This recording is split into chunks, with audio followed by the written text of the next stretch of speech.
যশোর সীমান্তে প্রায় ১৪২ কিলোমিটার এলাকায় কথিত বাংলাদেশি অজুহাতে বিএসএফের জোরপূর্বক পুশিনের চেষ্টায় সীমান্তে চরম উত্তেজনা বিরাজ করছে।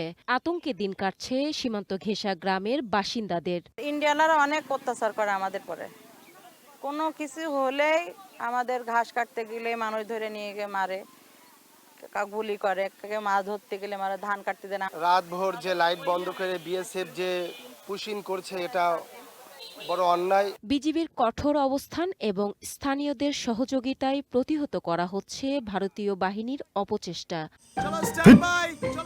লাইফে কোনো কিছুর গ্যারান্টি নাই, তাই ইন্স্যুরেন্স করুন সিটি ব্যাংকে, কারণ ইন্স্যুরেন্স করলে সিটিতে সুরক্ষা পাবেন নিশ্চিন্তে।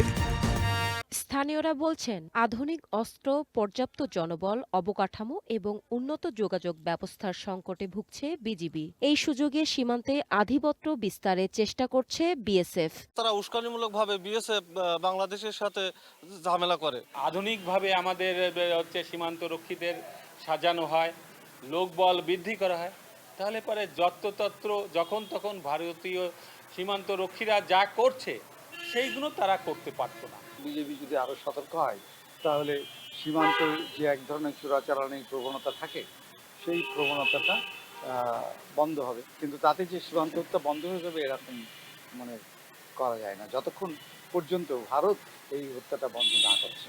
বিজিবি বলছে, সীমান্তে বিএসএফ এর যে কোনো আগ্রাসন ঠেকাতে প্রস্তুত তারা। কঠোর তৎপরতার সাথে এলাকাবাসী বা সীমান্তবাসীকেও সম্পৃক্ত করি, তাদের সাথে যে রেগুলার আমরা জনসংযোগ করতেছি এবং তাদেরকে কিছু কিছু ক্ষেত্রে আমরা তাদেরকে টহল বা পেট্রোলের সময় সাথে নিচ্ছি।